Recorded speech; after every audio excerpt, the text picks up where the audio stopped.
Baik, Assalamualaikum warahmatullahi wabarakatuh. Hari ini kita akan membahas mengenai soal-soal yang kemarin diberikan. Baik, soal yang pertama. Gen M besar mengkode sifat manis dan gen M kecil mengkode sifat masam.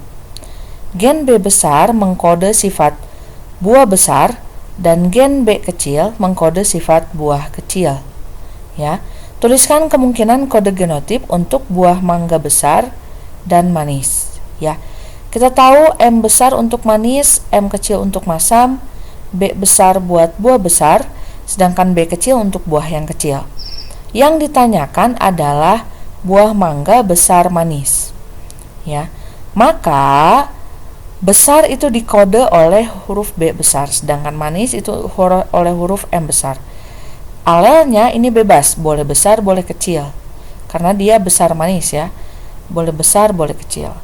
Jadi, kemungkinan kode genotip buah mangga besar dan manis itu adalah B besar, M besar, M besar, atau B besar, B kecil, M besar, M kecil, atau B besar, B kecil, M besar, M kecil. Bagaimana kalau misalnya yang ditanyakan adalah kode genotip untuk ini, misalnya kecil manis. Yang ditanyakan adalah buah mangga yang kecil dan manis gitu. Kecil dan manis, kecil tapi manis. Nah, berarti kalau kecil tidak boleh ada gen B besar. Maka jawabannya adalah dua-duanya harus B kecil, yang manisnya dilambangkan oleh M besar. Alelnya boleh bebas. Jadi kalau untuk kecil manis, B kecil, M besar, atau B kecil, M besar, M kecil. Ya, kita lanjutkan ke soal selanjutnya. Ini adalah persilangan dua sifat beda. Prosentase kacang kapri bulat hijau adalah, nah yang ditanyakan adalah bulat hijau. Kita lihat di gambar nih. Bulat hijau punya punya perbandingan 3. Maka perbandingan bulat hijau kan 3 nih. 3/16. 16 ini adalah keseluruhan perbandingannya. Jadi 1, 2, 3, 4 dikali 4, 16 ya. Jadi 3/16 dikali 100%. Hasilnya adalah 18,75%. Bagaimana kalau yang ditanyakan adalah yang bulat kuning? Ini kan bulat kuning nih. Perbandingannya berapa? 9 ya. 9/16 kali 100% begitu. Selanjutnya ini adalah yang ditanyakan arus pada hambatan 2 ohm. Yang ini ya, 2 ohm. Nih. Sebetulnya ini adalah rangkaian campuran.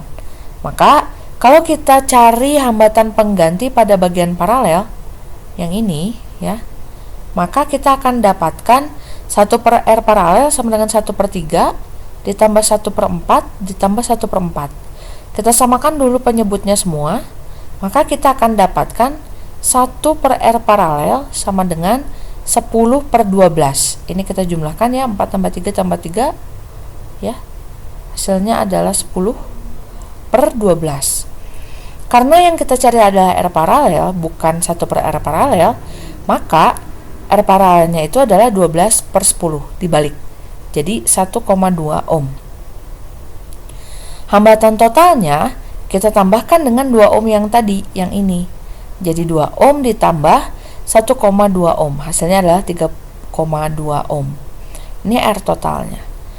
Nah, I total atau arus total itu dihitung dengan cara V total per R total, di mana V totalnya adalah 16 volt, ada di gambar nih ya, per 3,2 ohm.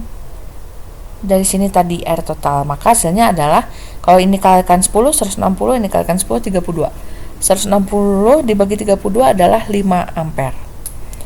Nah, karena hambatan 2 ohm ini adalah seri dengan rangkaian, maka arus I sama dengan arus total, yaitu 5 ampere.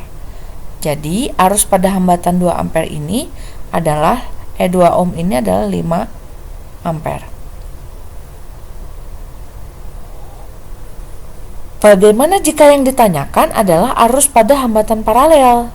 Nah, maka kita harus tahu dulu tegangan pada hambatan paralel.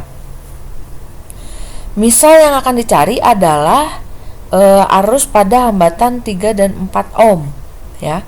Maka kita harus cari dulu tegangan V-nya di hambatan 2 ohm, V-nya berapa? V sama dengan I dikali R. Tadi kita tahu I-nya adalah 5 ampere, R-nya 2 ohm. Maka tegangan pada hambatan 2 ohm ini adalah 10 volt. Ini ya. Karena keseluruhan tegangan pada rangkaian adalah 16 volt, maka tegangan pada bagian paralel yang ini, ya. Tadi kita tahu yang ini adalah 10 volt, ya. Nah, karena keseluruhannya adalah 16 volt, maka yang di bagian paralel ini adalah 16 dikurangi 10. Jadi hasilnya adalah 6 volt. Jadi yang ini adalah 6 volt gitu. Pada rangkaian paralel, tegangan di semua titik sama. Jadi di 3 ohm, di 4 ohm, di 4 ohm yang ini sama semuanya 6 volt. Jadi kita bisa cari arus pada hambatan 3 ohm. Nah, I itu kan V per R, yang ditanyakan di 3 ohmnya. Berarti I di 3 ohm adalah V-nya 6 volt dibagi 3 ohm, hasilnya adalah 2 ampere. Sedangkan arus pada hambatan 4 ohm yang ini yang bawah adalah I sama dengan V per R. Ya, V-nya adalah 6 volt, R-nya adalah 4 ohm. 6 dibagi 4 adalah 1,5 ampere. Begitu ya. Selanjutnya soal nomor 4. Di dalam sebuah rumah terdapat 2 lampu masing-masing 10 watt menyala selama 8 jam per hari. Sebuah TV 100 watt menyala 5 jam per hari, dan sebuah setrika 200 watt digunakan 2 jam per hari. Besar energi listrik yang digunakan dalam 1 bulan adalah berapa? Nah, dua buah lampu dikali 10 watt dikali 8 jam, hasilnya adalah 160 watt jam per hari. Kemudian 1 buah televisi 100 watt 5 jam, hasilnya adalah 500 watt jam per hari. 1 buah setrika 200 watt 2 jam, ya, maka besarnya adalah 400 watt jam per hari. Karena yang ditanyakan ada 1 bulan, setelah kita jumlahkan hasilnya adalah 1060 watt jam per hari. Yang ditanyain 30 hari, kita kalikan saja dengan 30. Maka hasilnya adalah 31.800 watt jam per bulan, atau kita bisa tulis 31,8 kWh per bulan dibagi 1000, ya. Oke. Begitu saja penjelasan untuk soal-soal yang kemarin diberikan. Terima kasih banyak, selamat belajar. Semoga sukses PAS-nya. Assalamualaikum warahmatullahi wabarakatuh.